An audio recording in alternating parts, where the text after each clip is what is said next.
bienvenue à tous dans ce webinaire des grandes écoles agronomiques et vétérinaires pour vous informer sur les métiers des diplômes d'ingénieur agronome et vétérinaire. Aujourd'hui, on va parler du devenir ingénieur du vivant après un BUT ou un but derrière. Donc, en fait, les ingénieurs du vivant travaillent dans tous les domaines secteurs professionnels en lien avec le vivant, c'est-à-dire la gestion des ressources naturelles, la production agricole, les transformations agroalimentaires, le développement territorial, l'aménagement de l'espace rural, etc., etc. Et tous ces métiers sont, comme vous le savez, en profonde mutation pour atteindre les objectifs de réduction de l'empreinte carbone, pour pouvoir nourrir la planète tout en préservant la biodiversité, en ayant une souveraineté alimentaire, s'adapter au changement climatique et s'adapter à toutes les questions que l'on ne connaît pas encore et qui vont nous arriver.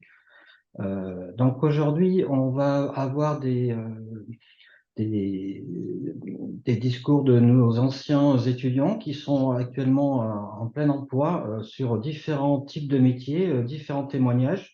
Donc c'est le moment de pouvoir voir tout ce qu'ils peuvent faire et n'hésitez pas à poser toutes les questions que vous voulez. Ils sont à vous, à votre disposition sur au moins 1 heure et demie.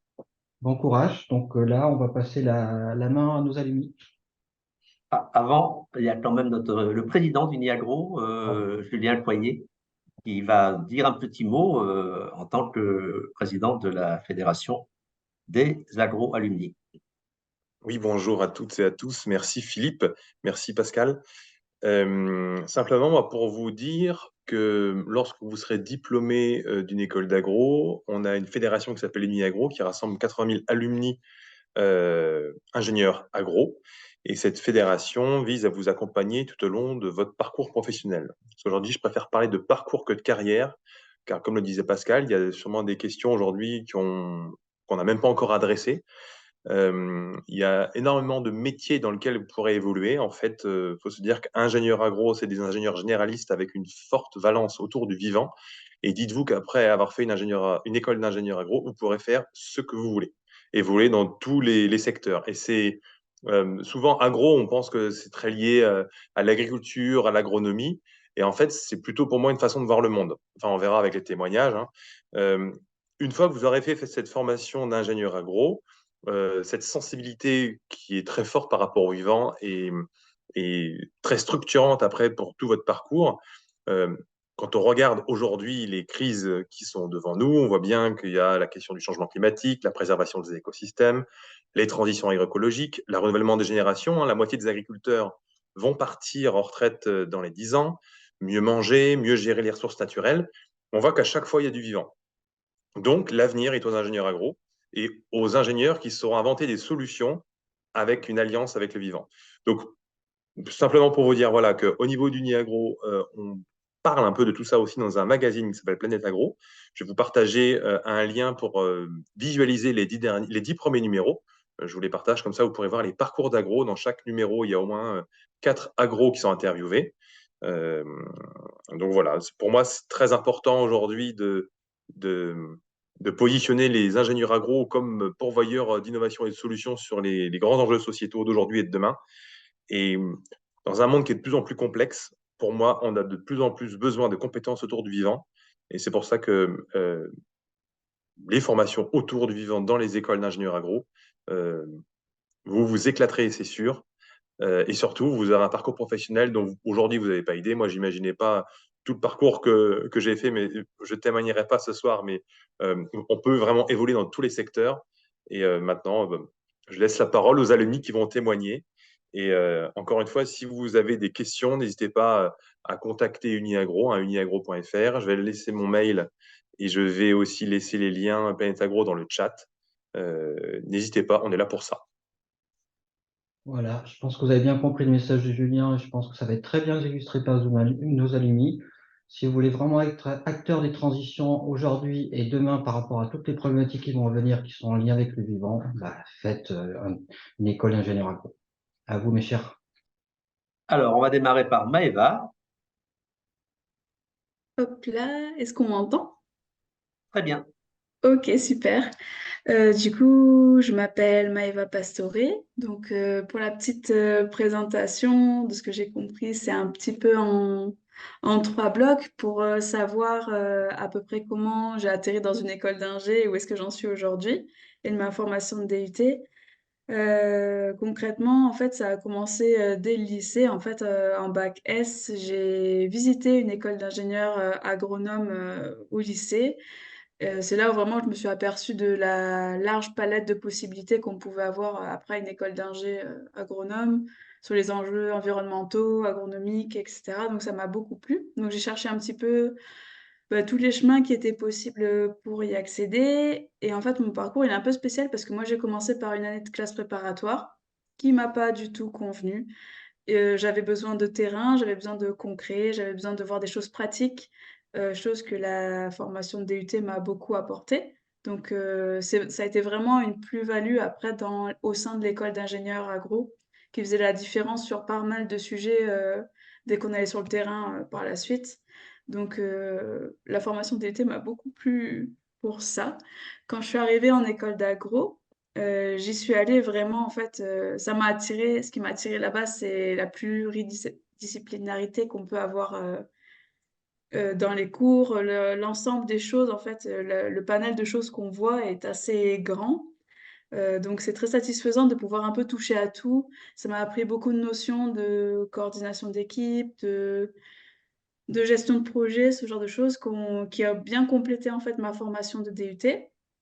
Donc, par rapport à tout ça, on appuie énormément aussi sur tout ce qui est enjeu agronomique. Donc, c'est vraiment vers là que j'ai poussé un peu plus mon cursus sur, comme l'a dit précédemment Monsieur Lafaille, sur les enjeux de demain pour nourrir le monde. Tout ça, c'était vraiment quelque chose de très présent en école d'ingé et ça m'a beaucoup plu.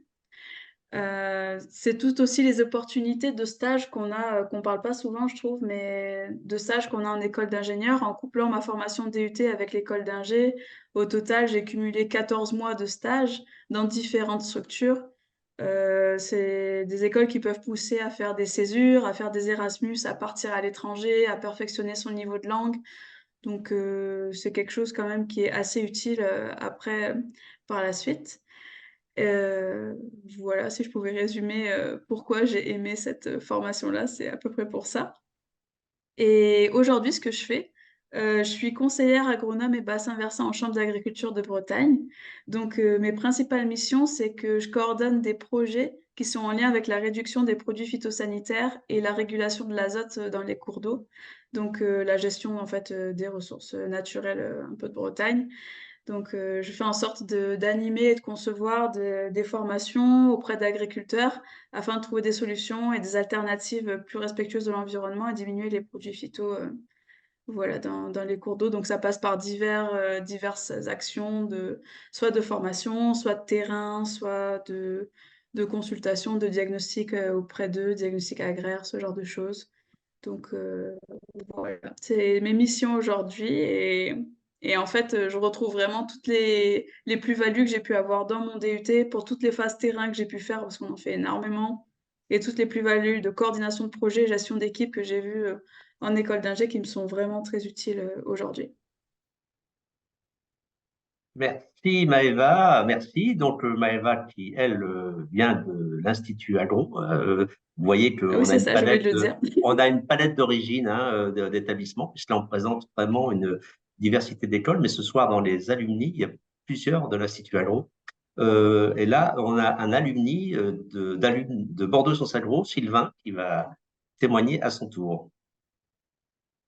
Bonjour à tous, très content de pouvoir vous offrir ce petit témoignage, car je pense que c'est pertinent au moment où vous en êtes de prendre le temps de savoir vers quoi vous voulez aller.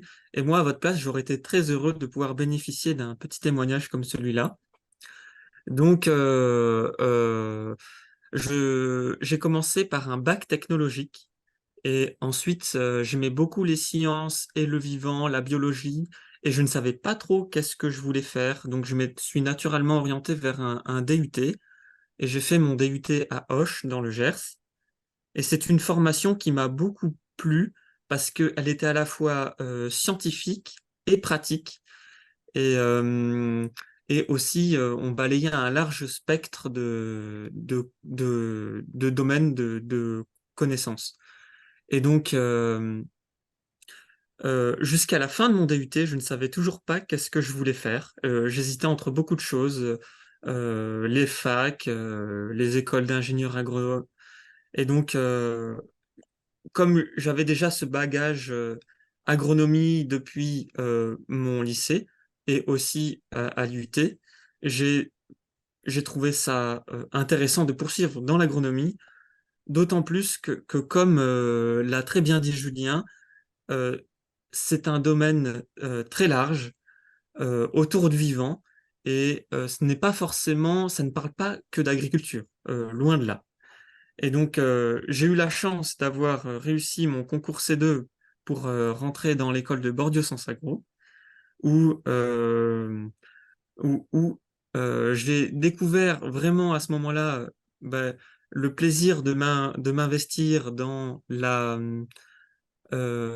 vie étudiante, la diversité des cours. Et ce que je trouve de super dans ces formations, c'est qu'on a le choix.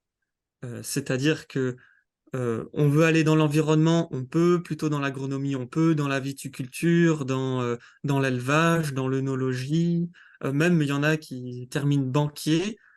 Et voilà, donc on peut. Moi, j'ai décidé de me spécialiser dans l'agroécologie parce que j'avais ce petit côté technique très appliqué, très agricole que je voulais développer et profiter de ce moment pour euh, pouvoir apporter plus de solutions techniques et intensifier les agrosystèmes avec l'agroforesterie, l'agroécologie, les pratiques de permaculture, etc., etc. Donc, j'ai fait mon stage d'études, de fin d'études en Belgique, dans un centre de recherche agricole, et sans trop vouloir me lancer dans le monde professionnel, j'ai fait comme une petite césure où j'ai décidé de partir en service civique à Mayotte, dans une association environnementale, où j'ai travaillé sur le plan national d'action en faveur des insectes pollinisateurs. Puis ensuite, j'en ai profité d'être dans ce petit groupe d'îles pas loin de Madagascar pour voyager à Madagascar et à La Réunion.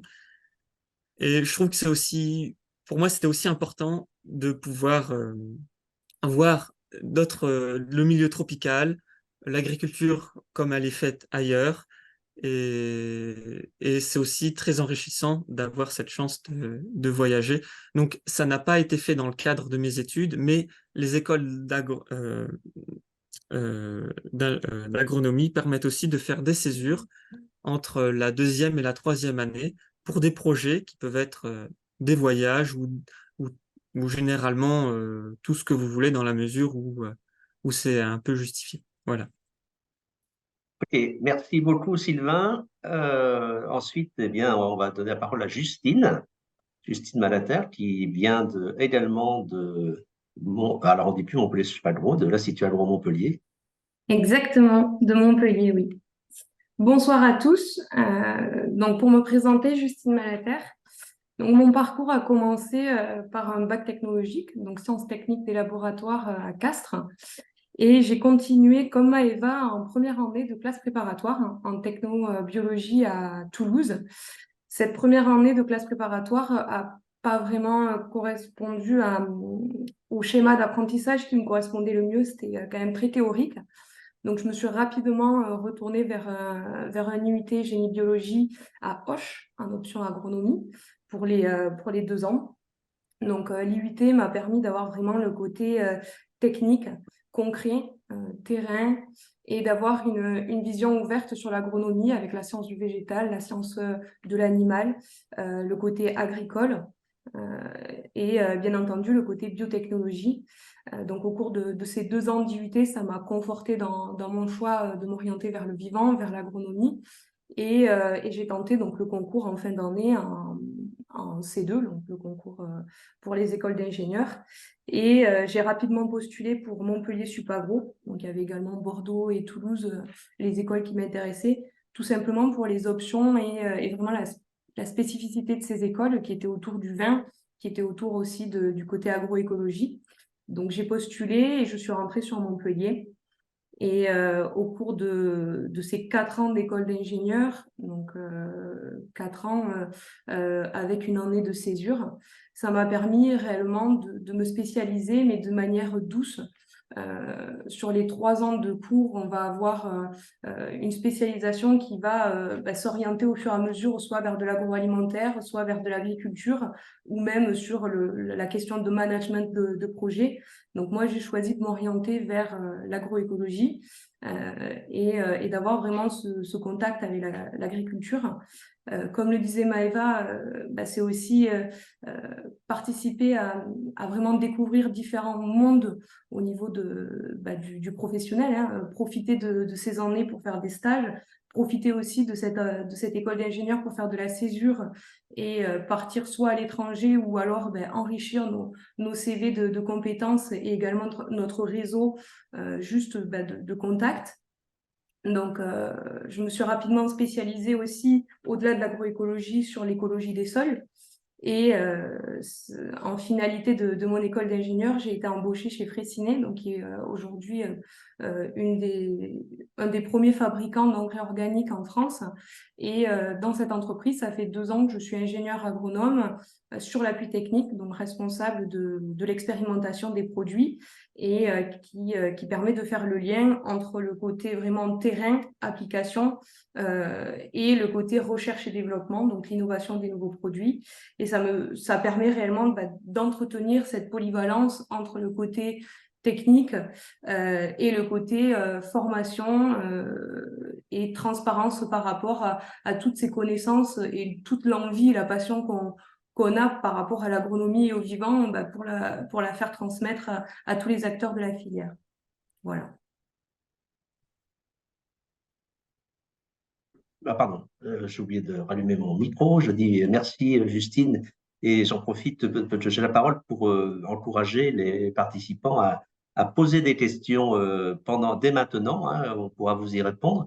Et on va poursuivre le tour de nos alumni par Mégane, qui également vient de l'Institut Agro Montpellier. C'est ça. Bonsoir à toutes et tous. Donc, moi, j'ai démarré mon parcours étudiant comme Maëva et Justine par une prépa BCPST qui correspondait pas non plus à ma manière d'apprendre. Donc, j'ai poursuivi en DUT à Lyon, en génie biologique option agronomie. Et j'ai beaucoup aimé la formation qui m'a fait découvrir l'agronomie, ce qui n'avait pas été le cas, ou en tout cas de manière moins concrète, beaucoup moins concrète en prépa. J'ai découvert la biologie, donc la science des sols, qui m'a beaucoup plu et qui a un petit peu guidé toute la suite de mon parcours. Et puis mon stage de fin d'études qui s'est déroulé de fin de DUT, fin d'études de DUT. Donc toujours DUT à l'époque, qui s'est déroulé au Québec, m'a fait découvrir le milieu du conseil agricole. Et ça m'a motivé définitivement à passer le concours C2 pour poursuivre en école d'ingénieur agro. Et donc je vais essayer de ne pas répéter trop ce qui a été dit, mais ce qui m'a beaucoup plu en études en école d'ingé agro, c'est la pluridisciplinarité. Et c'est aussi quelque chose que, comme Maëva le disait, je crois que j'utilise beaucoup encore dans mon métier actuel, que je décrirai un petit peu. Et ce que j'ajouterais, ce qui m'a beaucoup plu, c'est la présence d'équipes pédagogiques que j'ai estimées compétentes, en tout cas, enfin, qu'il y a vraiment un encadrement fort et intéressant de toutes les équipes pédagogiques, je suppose, dans toutes les écoles. Et le lien qu'on peut développer sur la dernière année d'école agro, donc en spécialité ou en master 2, est assez intéressant et professionnalisant. Donc ça, c'est même pendant les cours. Après, évidemment, il y a aussi toutes les expériences professionnelles que sont les projets d'élèves ingénieurs ou les stages, qui sont très formatrices. Donc j'ai fait une spécialité à l'Institut Agro de Montpellier, qui est dans l'Institut des régions chaudes. donc qui est à Montpellier aussi, mais sur un autre campus. Alors c'est toujours l'Institut Agro de Montpellier, mais c'est un cursus qui est un petit peu moins connu, auquel on peut postuler directement, ou bien on peut faire que sa spécialité, donc son master 2, à l'IRC, comme on l'appelle, sur une spécialité développement agricole. Et donc la particularité, c'est que c'est développement agricole en pays du Sud, comme on les appelle, ou en pays en voie de développement aussi, en tout cas sur de l'agronomie plutôt tropicale. Donc j'ai eu des expériences de stage à l'étranger qui m'ont amené à choisir cette spécialité, mais je ne travaille pas du tout à l'étranger aujourd'hui. Pourtant, j'utilise tout ce que j'ai appris, bien que je travaille quand même un petit peu sur le riz, puisque je suis en PACA et qu'il y a la marque, donc mes cours ont quand même été utiles sur la riziculture. Donc aujourd'hui, pour finir, je suis conseillère agricole. Donc j'ai vraiment fait tout un cursus proche de l'agronomie de terrain, enfin très en lien avec les agriculteurs, les agricultrices. Je suis conseillère agricole dans un groupement d'agriculteurs biologiques, donc c'est un réseau national, donc on appelle ça des GAB, il y en a dans un petit peu tous les départements en France. Et c'est lié à un réseau national qui s'appelle la Fédération nationale de l'agriculture biologique. Donc moi aujourd'hui, je suis coordinatrice du GAB à l'échelle du département dans lequel je suis, qui est les Alpes de Haute-Provence en PACA. Et je suis conseillère agricole sur les plantes à parfum aromatique et médicinal. Donc ça, c'est assez spécifique de mon territoire. Et j'en ai terminé. Eh ben, merci, Mégane. Donc, là, encore un métier en lien avec l'agriculture, mais vous voyez que c'est à chaque fois dans des environnements qui peuvent être différents. Et on va passer à d'autres catégories de métiers. Donc, Maïla, qui, elle, est alumni d'Oniris, qui va nous parler de son histoire.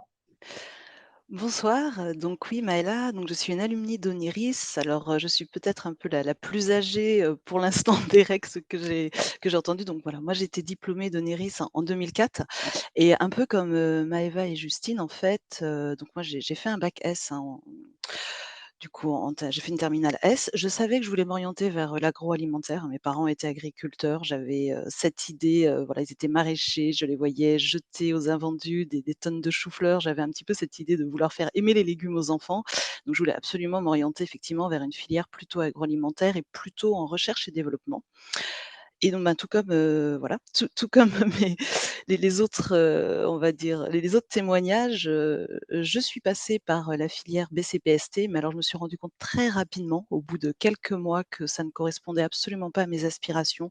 Effectivement, c'était trop théorique, trop loin de moi, ce qui me motivait justement sur ces filières, agroalimentaires, qui était le fait d'allier le vivant, toute cette partie agriculture et les procédés alimentaires. Donc, j'ai rejoint à l'époque alors des formations qui n'existent plus, mais qui étaient une formation IUP, donc, que j'ai rejoint après une année de fac pour finir ma première année, qui m'a permis en fait effectivement bien de rentrer vraiment dans on va dire dans ce secteur agroalimentaire avec une première vue des process, on va dire quelque chose de concret puisqu'il y avait donc tout un socle général, mais également beaucoup de stages. Et donc, à l'issue de cette formation, s'est posé la question, est-ce qu'effectivement ma trajectoire, je la continue sur ma volonté d'origine, hein, de rejoindre une école, d'ingénieur agroalimentaire? Et c'est comme cela, en fait, que j'ai adressé le concours, donc un concours ENIT à l'époque pour rejoindre, l'ONIRIS à Nantes. Donc, ce que j'ai apprécié effectivement dans la formation, eh bien, bah, comme vous l'avez dit, effectivement, hein, c'est, oui, la pluridisciplinarité, mais en fait, effectivement, cette vue, en fait, transverse, générale, à la fois process, à la fois gestion, toute cette partie, management de projet qui me sert au quotidien aujourd'hui dans mon métier. Chaque, on va dire TP, chaque travail en équipe, est à faire sous forme de restitution. Donc c'est très, très riche pour nos futurs métiers où nous sommes toujours amenés effectivement à faire des rex, à exposer des théories, à exposer des analyses, à vendre en fait, hein, ce que nous faisons. Et puis, ben, comme je vous l'ai dit, hein, la multiplicité des stages. Donc, moi aujourd'hui, en fait, alors j'ai un parcours un peu particulier. Donc, suite à Oniris, je suis rentrée en industrie agroalimentaire, donc plutôt sur une filière qualité, puisque donc par rapport à mon précédent cursus, j'avais déjà vu en fait toute cette partie R&D. Je me suis assez vite rendu compte que la filière était un peu difficile. Il me manquait la qualité comme corde à mon arc, donc c'est pour ça que j'avais pris cette option en dernière année. Et donc j'ai commencé en fait ma carrière voilà, sur des activités de qualité, mais plutôt dans des PME, donc quelque chose toujours de très transverse avec une palette gestion. Et au bout d'une dizaine d'années, voilà, j'avais peut-être fait un petit peu le tour sur cette partie PME qualité, et j'ai été adressée en fait par une entreprise qui fait du conseil en agroalimentaire, mais en fait, nous accompagnons les entreprises sur leur transformation digitale. Alors voilà, vous allez dire, comme vous le disiez, on peut devenir banquier en sortant d'une école d'ingénieur agroalimentaire. Moi, c'était un peu le cas de rentrer dans l'informatique. Je crois que quand ils m'ont appelé la première fois, je leur ai posé la question très ouvertement: «Mais pourquoi vous m'appelez moi?» Et aujourd'hui, moi, je recrute des jeunes ingénieurs. Et qu'est-ce que j'attends effectivement, d'un ingénieur, de sa formation, de sa posture? Ben, c'est effectivement qu'ils connaissent le métier, qu'ils sachent parler à nos clients qui sont des responsables d'ateliers, des responsables de production, des directeurs supply chain, qui sachent leur parler de leurs procédés de fabrication, de transformation. Parce qu'aujourd'hui, la performance de l'entreprise, effectivement, va par ces processus de transformation digitale. On va aller chercher, bien sûr, de la performance économique, mais également de la performance en matière énergétique, en matière, consommation, bilan matière pour ne pas voilà. Aujourd'hui, je pense que dans le monde du vivant, on ne peut plus se permettre, de jeter des produits. On est vraiment sur une orientation, de juste, d'au plus juste. Voilà, donc on gère les transports, on gère beaucoup, beaucoup de choses. Donc c'est vrai que c'est un métier, assez riche, et le fait, voilà, de venir de l'agroalimentaire, me permet effectivement d'avoir le même discours et d'avoir cette prise de hauteur et cette hauteur de vue sur les processus globaux de l'entreprise.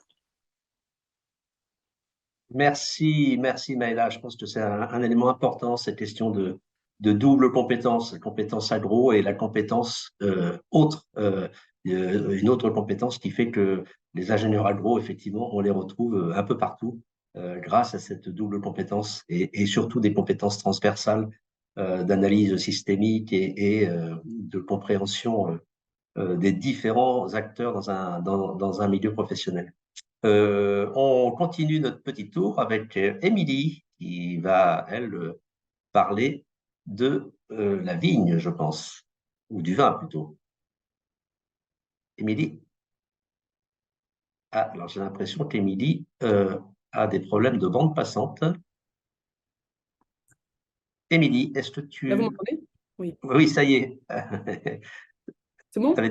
Oui, tu avais des problèmes de bande Donc, passante là. ah bon? Ah. Non. Peut-être enlève ta caméra. Enlève ta caméra. Là, vous m'entendez ou pas? Oui, j'ai arrêté ta vidéo pour que Non. tu puisses... Ok. Voilà. Là, vas-y, tu peux parler. C'est comme ça? Oui, c'est bien, c'est mieux.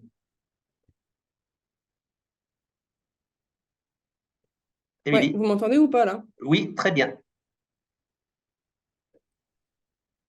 Ouais, parfait. Donc, bonjour, je m'appelle Émilie. Ah, on t'entend plus, Émilie. Bon, on va peut-être donner la parole à Chloé. Émilie, peut-être que Émilie, il faudrait peut-être que tu passes sur une autre connexion, peut-être ta 4G ou pas. Ah, vous m'entendez pas? Ça coupe, en fait. Chloé, tu vas donc on revient à Émilie tout à l'heure en espérant que ça marche mieux. Chloé Ok. qui elle est ancienne de l'ENSAIA. Vous m'entendez mieux? Ah oui, c'est mieux là. Ah, parfait. Donc, moi, Voilà. c'est super gros. C'est l'Institut Agro. Ouais. Vas-y, Émilie. Là, vous m'entendez? Oui, Donc, Émilie Daré, j'ai fait l'Institut Agro de Montpellier. Et j'ai commencé par un bac S très classique. Et de base, je voulais travailler quand j'étais au lycée dans le dessin. C'était un peu mon hobby. Et les choses ont fait que je me suis dirigée vers de la biologie. J'étais assez à l'aise dans le sujet. Et donc, je suis passée par un DUT agronomie directement à la BCPST. Je n'y voyais pas du tout. Et donc, j'ai passé le DUT agro à Lyon. Et donc, ça a été vraiment deux belles années où on a balayé un large spectre de tout ce que pouvait être la biologie, en passant par de l'entomologie jusqu'à de la chimie. Et c'était vraiment deux belles années. C'était assez dense. Il y avait pas mal à la fois du théorique et de la pratique. Mais à la fin de ces 2 années, je ne me voyais pas technicienne. En fait, je voulais les manipulations, c'était pas dans quoi je me voyais. Je me voyais plus dans réfléchir les procédés, penser et aller un peu au-delà, quoi. Donc, on a découlé l'école d'ingénieur. Et donc, pour passer par là, je suis passée par une prépa parce que j'avais pas les résultats pour passer directement. Donc, j'ai refait une prépa, ça s'appelle une prépa ATS de 1 an. Et j'ai intégré l'agro de Montpellier dans l'idée de travailler dans le vin. Moi, je voulais être œnologue. J'avais travaillé un peu à côté et j'avais affiné et confirmé mon choix de travailler dans le vin. Donc, j'ai intégré l'agro de Montpellier pour passer le DNO, le diplôme national d'œnologue. Et donc, quand je suis rentrée à l'agro, donc j'ai acquis toutes les compétences de viticulture et d'œnologie que je n'avais pas. Donc, il y avait déjà toutes les compétences techniques que j'ai eues. Mais s'il fallait décrire un peu ou promouvoir les écoles d'agro, ce serait surtout pour... moi, ce que j'ai beaucoup apprécié, c'est tout ce qui est les clubs, les associations. C'est plein d'à côté qui nous font développer déjà un réseau, mais aussi des compétences de monter un projet, de gérer, de travailler avec des gens, de chercher des financements. Moi, j'ai fait beaucoup de clubs et d'assos et je pense que j'ai beaucoup apprécié, ça m'a beaucoup aidé. Et ensuite, ce sont les stages et tout ce qui nous force un peu à voyager. Donc, j'ai fait une césure d'1 an où j'ai fait plusieurs stages à l'étranger, en Nouvelle-Zélande, en Argentine, je suis partie en Géorgie. Et donc ça, je trouve que ce sont des expériences plus qu'enrichissantes et qui nous forcent un peu à voir autre chose que ce qui se fait en France et à réfléchir autrement. Et quand je suis sortie de l'agro, donc avec mon diplôme d'ingénieur agro et d'œnologue, j'ai continué les vinifications et là, actuellement, je travaille comme conseillère en viticulture et œnologie dans une boîte privée. Et voilà. Et en parallèle de ceci, je mène une double activité qui est la vulgarisation scientifique. Donc, à la sortie des écoles, j'ai créé une BD, une bande dessinée sur le vin. Voilà, je parlais de projet, comment monter un projet. C'était un projet qui me tenait à cœur et je l'ai monté juste après l'agro, c'était après le Covid. Donc, c'est une BD maintenant qui se retrouve dans les librairies, qui s'achète de partout et qui vulgarise en fait le procédé d'élaboration d'un vin, comment on fait un blanc, un rosé, un rouge, pourquoi les bouteilles sont vertes, toutes ces questions autour du vin. Donc ça, c'est vraiment de la vulgarisation scientifique. Et voilà, la dernière fois, vous parlez de voilà, les compétences que peuvent avoir un ingénieur agro. C'est pas que de la technique, c'est pas que de l'agronomie ou de l'agriculture, c'est voilà, monter un projet et savoir prendre différentes compétences et en faire quelque chose. Et aujourd'hui, moi, mon activité, elle va évoluer, elle va peut-être plus se développer dans la vulgarisation scientifique autour de l'agronomie, de l'agriculture, dans le but de la promouvoir. Parce qu'en fait, l'objectif de cette BD, c'était d'expliquer en fait aux gens qu'est-ce que c'est un œnologue, parce qu'il y avait beaucoup de confusion là-dessus. Comment on fait un vin, que c'est pas si simple que ça, mais que ce n'est pas non plus quelque chose de magique. Et, euh, et voilà, et donc moi je pense que vraiment l'école d'agro m'a donné un peu les bases et la confiance et surtout l'esprit d'entreprendre ce genre de projet et de m'organiser là-dessus. Voilà, je pense avoir fait un peu le tour de la question. Tu peux remettre ta vidéo, Émilie, super. Donc, effectivement, vous avez compris que on peut devenir aussi dessinateur et auteur de bande dessinée quand on fait une école agro. Enfin, Voilà. j'exagère peut-être un peu là. Il faut avoir un peu des compétences en amont. Merci, Émilie. Donc, du coup, maintenant, je fais le lien avec le Salon de l'agriculture où tu étais présente l'année dernière sur le stand de nos écoles. C'est Voilà. bien ça, hein? C'est ça, Oui, oui. d'accord. Très bien. Eh bien, super. Tu vas pouvoir nous faire bientôt une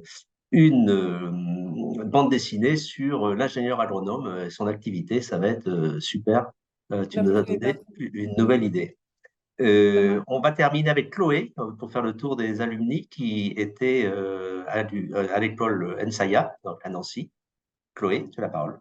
Oui, bonsoir. Donc en effet, moi j'ai fait l'ENSAIA, qui est l'école d'agro de Nancy. Et ce qui est notable surtout sur l'ENSAIA, c'est que c'est à la fois une école d'agro et d'agroalimentaire. Alors nous on appelle ça industrie alimentaire, c'est le AIA de ENSAIA. Et moi j'ai fait la filière agronomie. Bah, c'est vrai que je savais pas trop comment orienter mon parcours au début. Euh, à l'ENSA, j'ai vraiment découvert la filière agroalimentaire au sens large, tous les enjeux autour de l'agriculture qui m'ont vraiment passionnée, et j'ai compris le rôle que les ingénieurs en sciences du vivant allaient avoir dans les transitions. J'ai profité de mon année de césure pour m'intéresser à un autre côté de l'environnement, et j'ai fait mon année de césure sur la thématique de la gestion des déchets, en me disant que c'est aussi possible, en étant ingénieur en sciences du vivant, en faisant une école d'ingé agro, de s'orienter dans des domaines environnement autres que l'agro pur et dur ou l'alimentation pure et dure.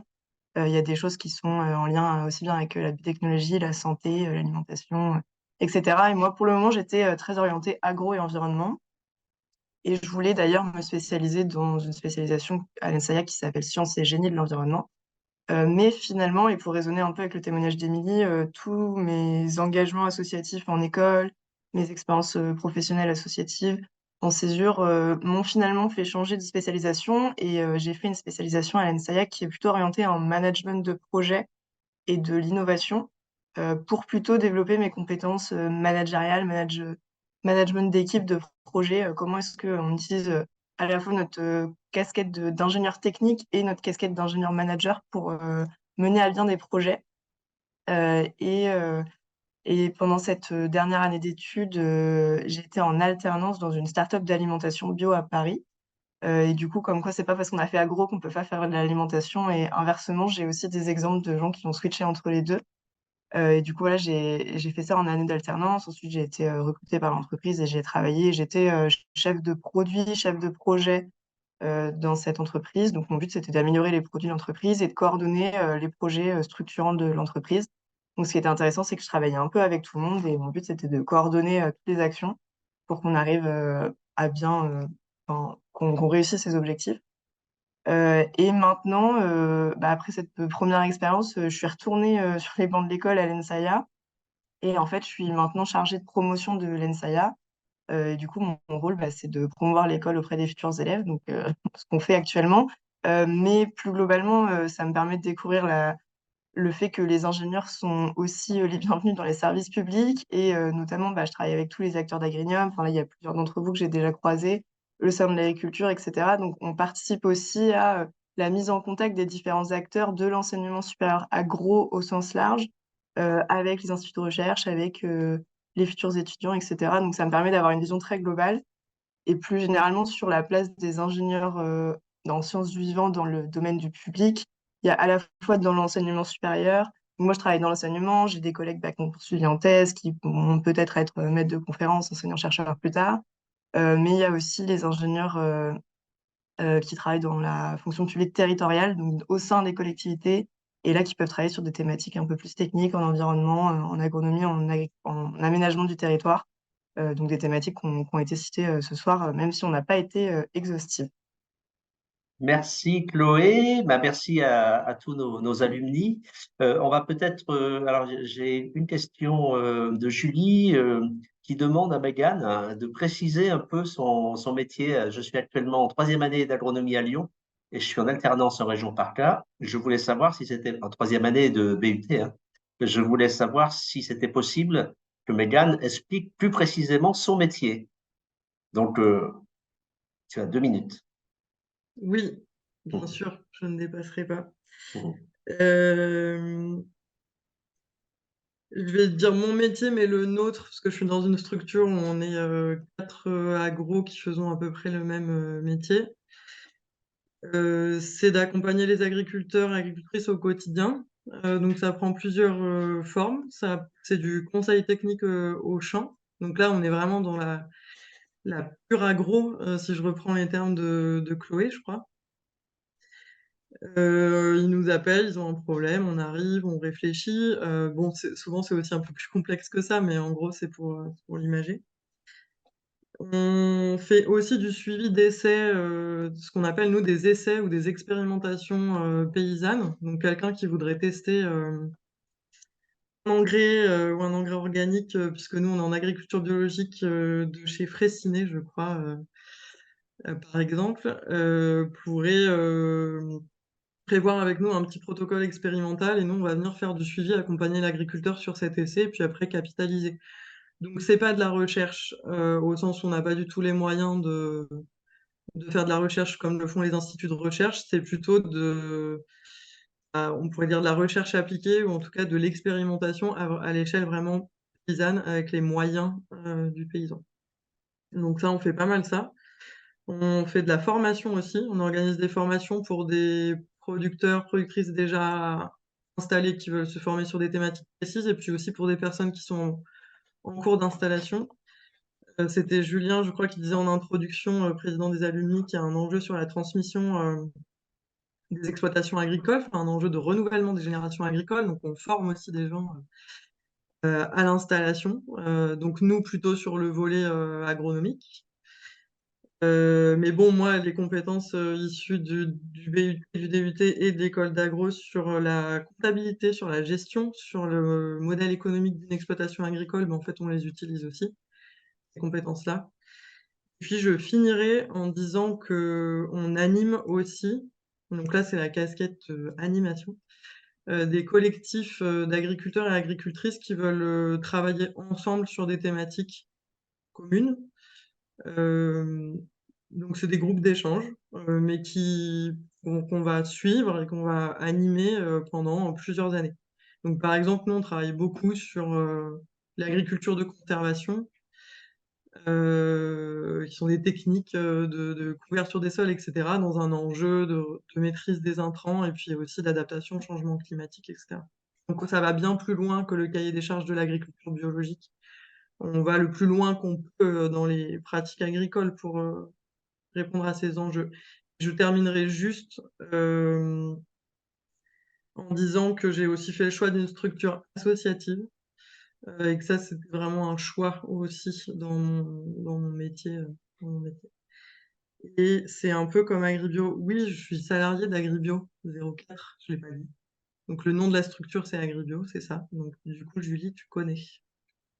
04, mais elle, je ne sais pas si elle est dans le 04, mais donc elle va nous le dire. 04 aussi. Oui. Ah ben, peut-être qu'on se connaît. Ok, bon bah écoutez, on a créé du lien entre une étudiante et une alumni, donc vous allez vous retrouver à Digne ou à Forcalquier, donc bonne retrouvaille après ce webinaire. Et merci. Donc, il n'y a pas d'autres questions sur les métiers.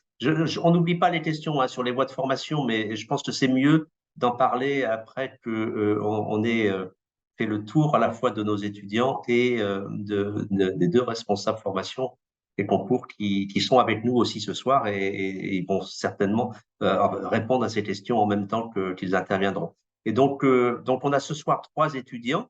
Alors, on a la chance d'inverser la parité avec les alumni, hein, parce que vous avez vu que les alumni, on a un seul garçon pour 6 filles. Là, on a 2 garçons pour une fille. Donc, c'est extraordinaire parce qu'en général, les garçons sont minoritaires maintenant dans les agros et dans les écoles.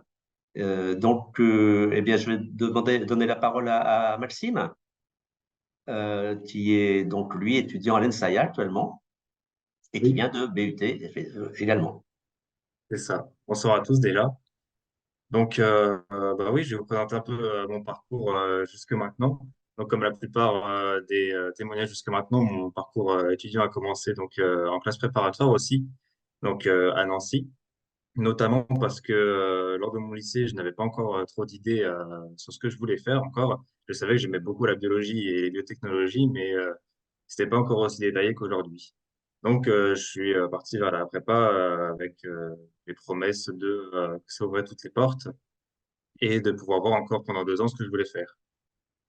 Cependant, pendant l'année, je me suis rendu compte que enfin, les résultats ne suivaient pas trop, donc j'ai décidé de me réorienter vers une autre formation donc, qui était le DUT.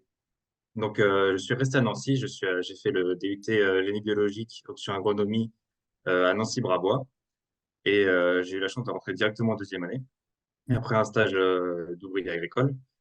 Et il faut que ça m'a beaucoup plu, parce que comme beaucoup de gens l'ont déjà dit précédemment, c'est une formation qui allie beaucoup le théorique et la pratique. Donc, c'était aussi le moment d'apprendre tout ce qui est, toutes les thématiques qui entourent l'agronomie, donc à savoir la science du végétal, animal, aussi la biotechnologie, la génétique, la gestion de l'eau. Donc, je me suis beaucoup retrouvé dans cette formation-là, ce qui a beaucoup alimenté mon choix, notamment donc, de m'orienter vers une école d'ingénieur, donc agronome pour la suite. Donc, c'est tout naturellement que j'ai fait aussi le concours C2, donc pour pouvoir continuer vers cette formation-là. Donc, c'est à la suite de ce concours-là que je suis rentré à l'ENSAIA, donc l'École nationale supérieure d'agronomie et des industries alimentaires. Euh, donc, comme l'a déjà dit Chloé précédemment, donc c'était une école où on a le choix justement entre l'agronomie ou les industries alimentaires lors du deuxième semestre de la première année. Le premier semestre est on va dire, un tronc commun pour tous les élèves qui leur donne les clés pour choisir justement.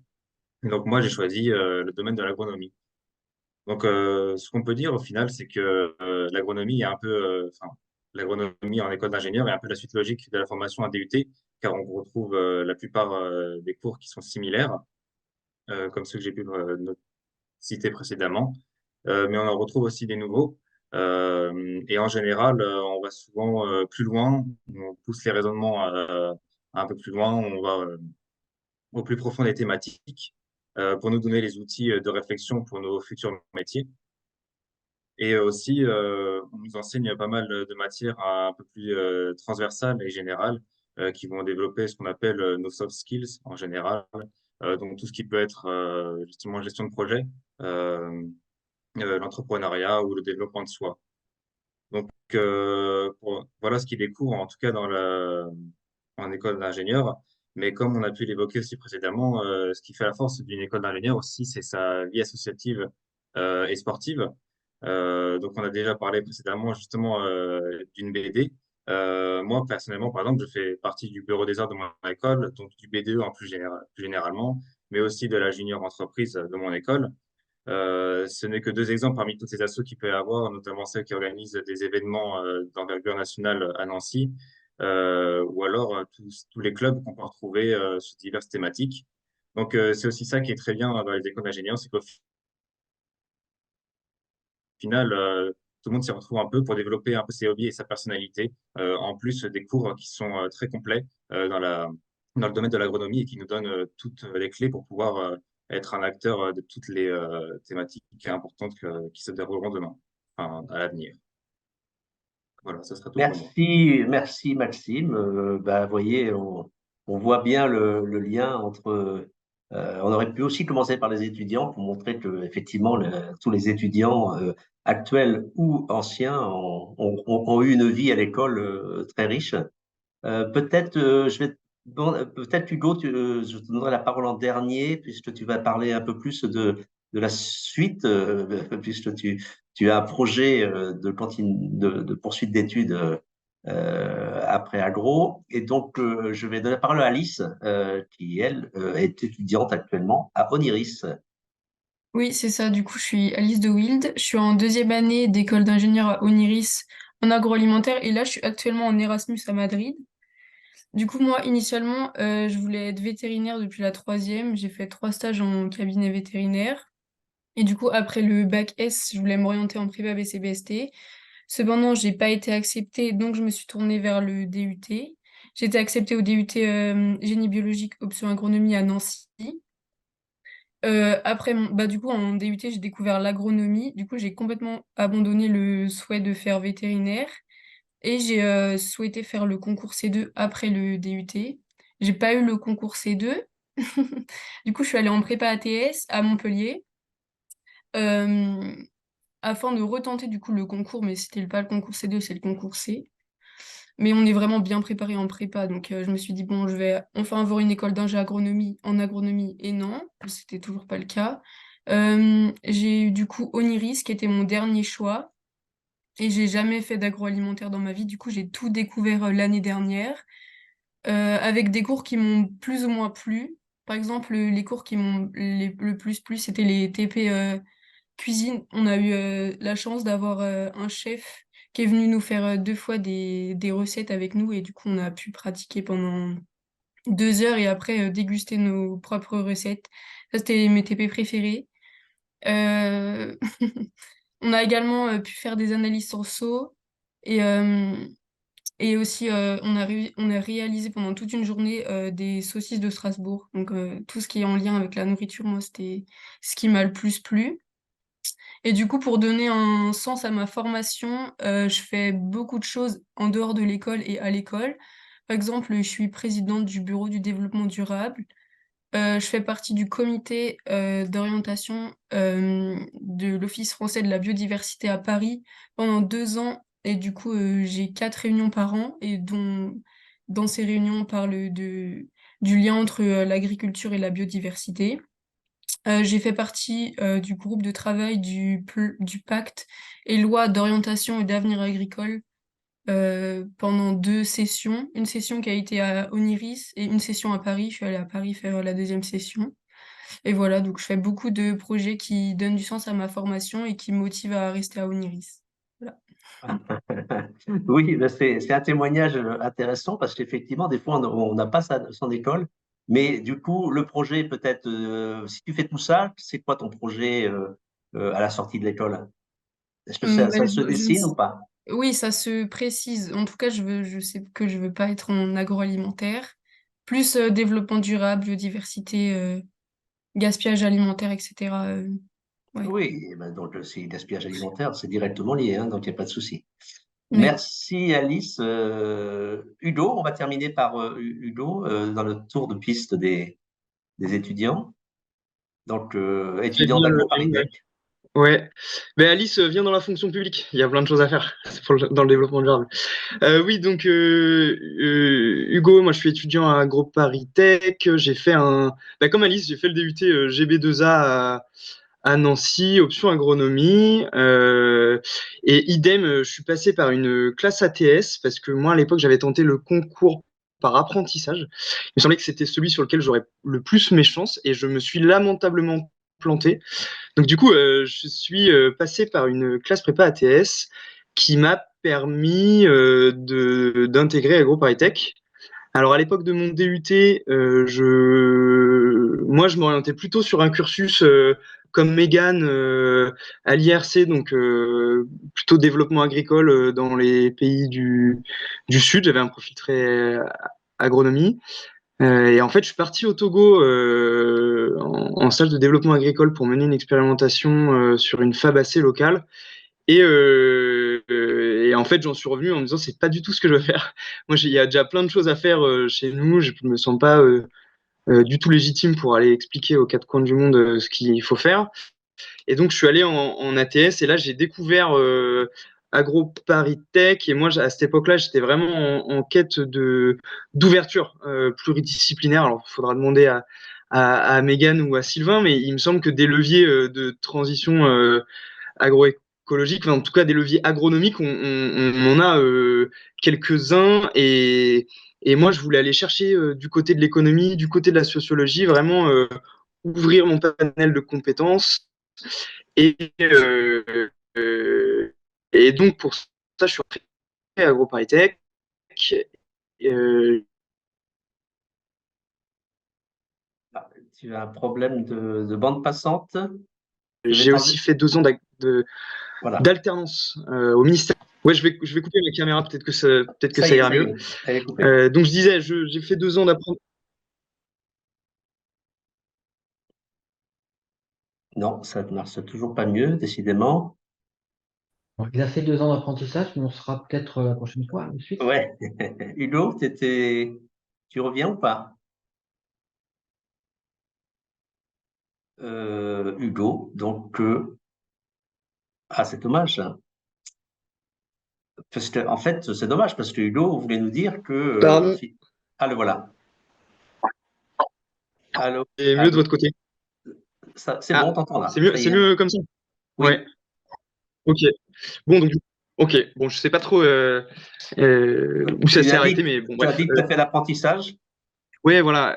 Donc moi, je suis rentré en apprentissage ensuite parce qu'il faut savoir que même si vous rentrez pas par la voie apprentissage, vous pouvez le devenir à partir de la 2e année. En tout cas, c'est le cas à AgroParisTech. Donc j'ai fait 2 ans d'apprentissage au ministère de l'Agriculture pour m'engager dans la fonction publique et puis commencer à mettre un premier pied dans ce nébuleux monde du travail. Et puis je me suis spécialisé moi en économie. J'ai fait un master d'économie du développement et de l'environnement. Et moi, si j'ai rejoint AgroParisTech, c'est aussi parce que, donc voilà, je vous disais, j'avais besoin d'élargir mon champ de compétences. Et quand j'ai vu des potentiels double diplômes avec Sciences Po, avec Centrale avec les mines, tous les stages possibles, les césures, les assos, en fait, l'école d'ingénieur, elle va vraiment vous apprendre ça. Ça va être vraiment l'engagement et la quête de pluridisciplinarité, d'aller chercher, piocher dans toutes les autres disciplines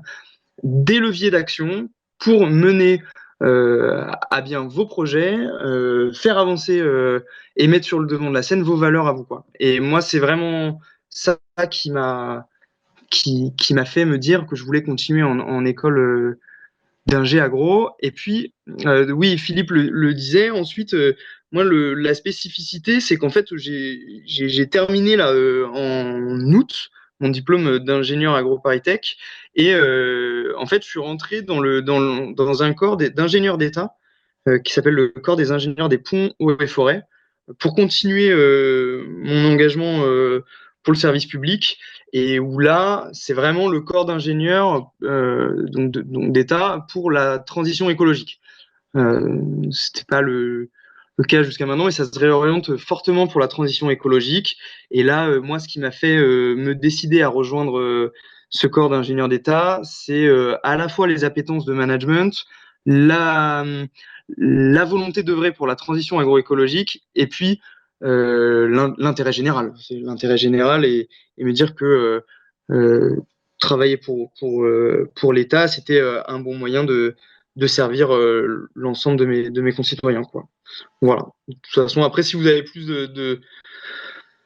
si vous avez plus de questions, que ce soit sur l'école ou sur les différents concours de la fonction publique, hein, parce que c'est pas le seul. Tout à l'heure, quelqu'un disait les ingénieurs de la territoriale. Vous pouvez aussi travailler dans les collectivités à différents échelons. Donc, si vous avez aussi des questions là-dessus, j'y répondrai avec plaisir. De toute façon, les mails, c'est toujours Hugo.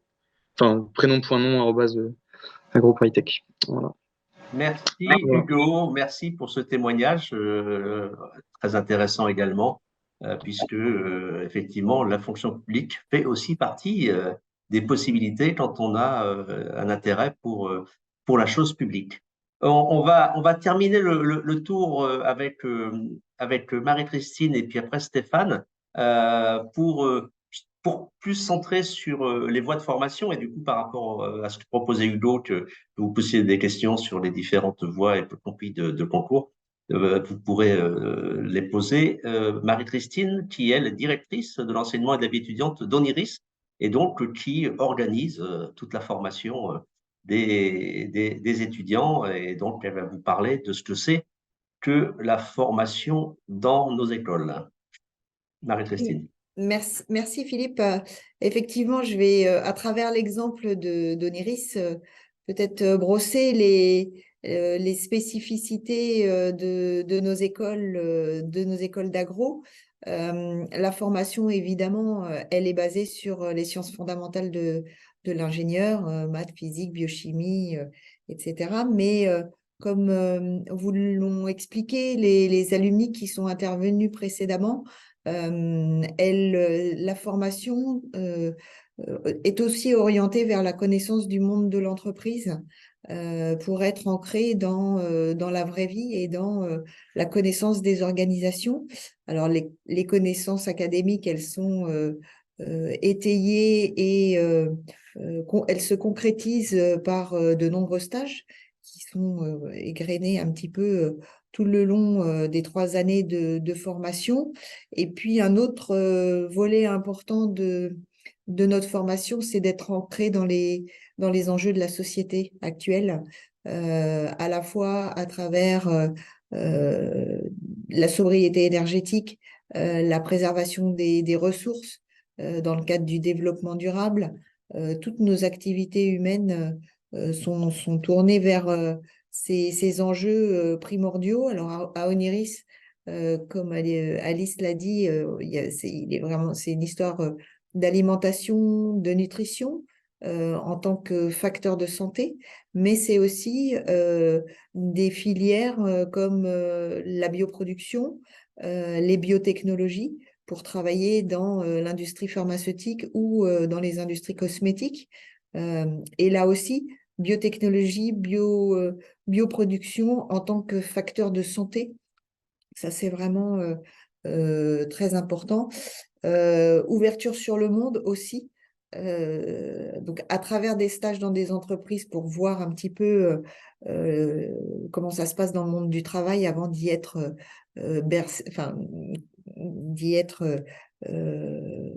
complètement immergé au sortir de nos écoles, mais ouverture sur le monde au niveau international. J'ai vu dans le chat qu'il y avait une question concernant l'apprentissage. Il y a effectivement 3 mois de mobilité à l'international pour les apprentis. Il y a 4 mois et demi pour les étudiants qui sont en cursus académique. Donc ça, c'est extrêmement enrichissant, effectivement, d'aller voir ailleurs, comme l'a dit un de nos alumni, un peu comment ça se passe de s'ouvrir vers d'autres horizons. Voilà, si je peux brosser rapidement les thématiques de la formation. Et après, il y a le format de la formation. Il y a effectivement tout un pan de notre formation qui peut se réaliser au niveau de l'apprentissage. Donc, Stéphane donnera les détails sur les différents types de concours et les voies d'accès.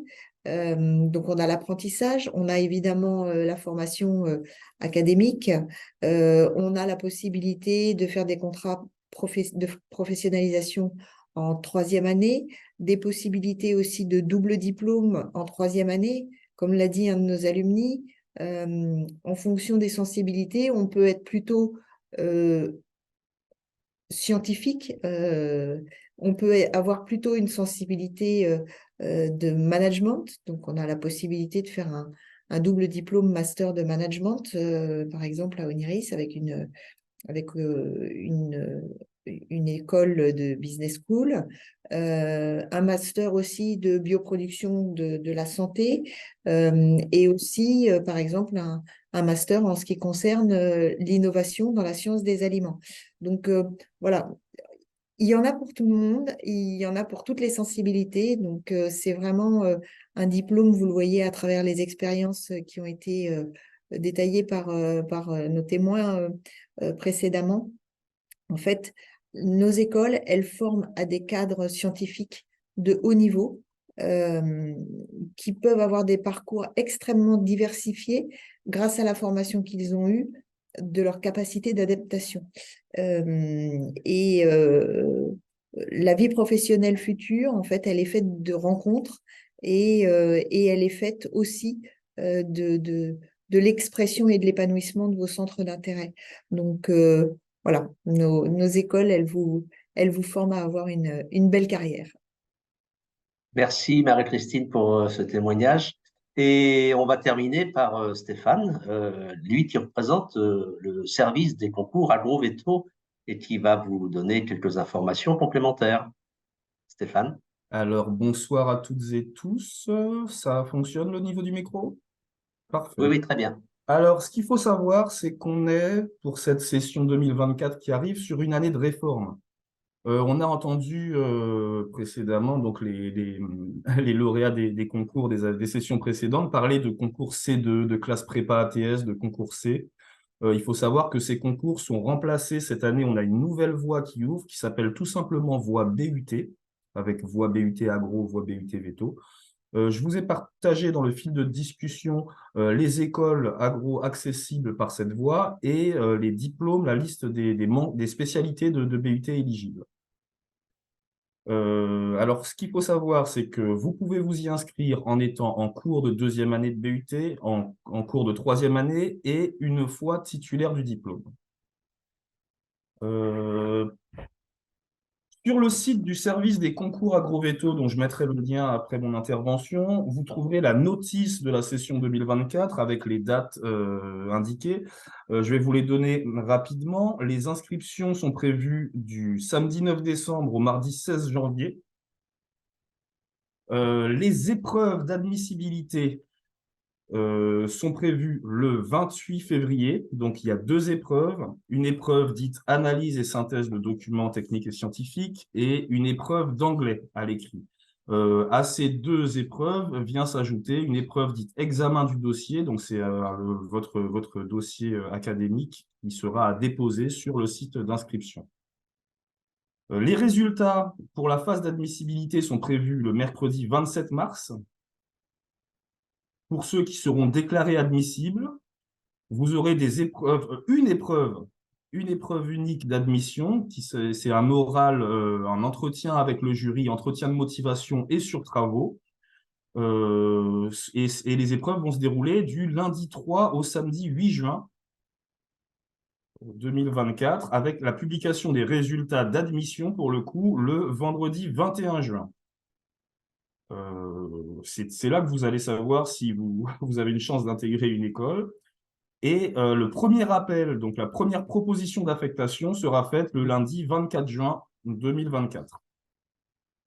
Alors, on a parlé tout à l'heure du concours apprentissage. Ce qu'il faut savoir, c'est que vous avez la possibilité de vous inscrire à la fois au concours voie BUT qui donne accès aux formations classiques et vous inscrire en parallèle au concours apprentissage pour intégrer le cursus d'ingénieur en alternance.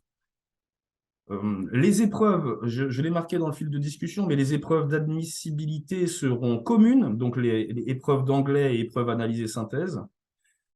Simplement, pour le dossier, vous aurez 2 dossiers à déposer, un dossier visant le cursus apprentissage et un dossier visant le cursus classique. Alors, si vous avez des questions, je vais vous mettre le lien du concours, enfin le lien de la notice dans le fil de discussion. Si vous avez des questions, n'hésitez pas à me les adresser. Je me ferai un plaisir de vous répondre. En fait, oui, il y a une question, il y a même 2 questions concernant l'anglais. Une de Jasmin qui dit: la note d'anglais est-elle éliminatoire?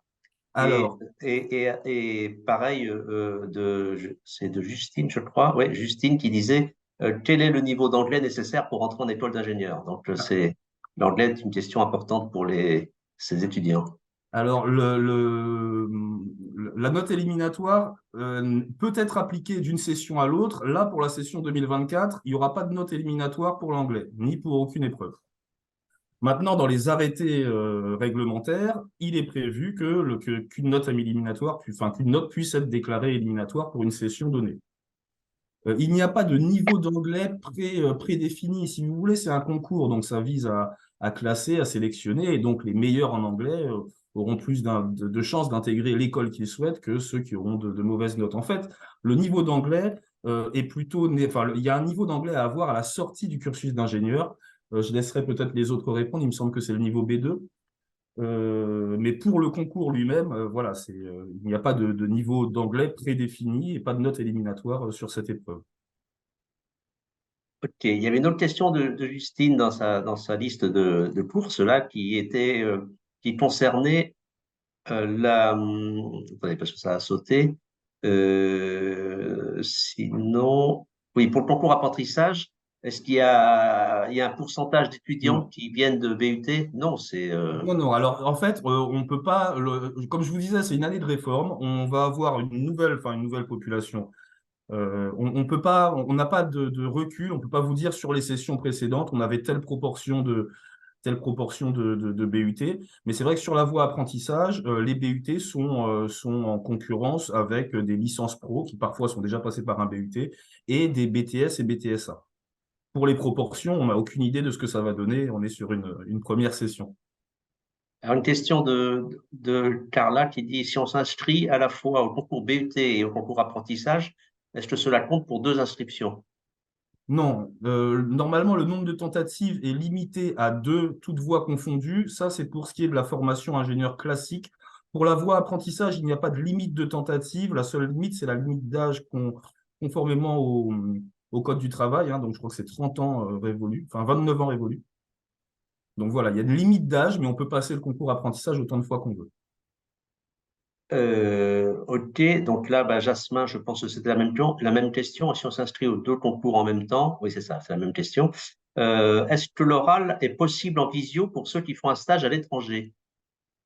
Alors ça, a priori, c'est pas possible. C'est pas possible. Ça le sera à partir de la session 2025 où on va passer sur une nouvelle épreuve d'admission. Ce sera plus cet entretien dont je vous ai parlé, entretien avec le jury de motivation, plus sur travaux où vous présentez voilà votre projet de stage ou éventuellement un projet tutoré.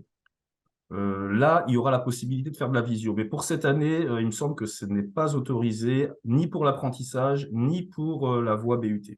Donc, il faudra obligatoirement revenir sur place, soit donc, pour le BUT, donc entre le 3 et le 8 juin.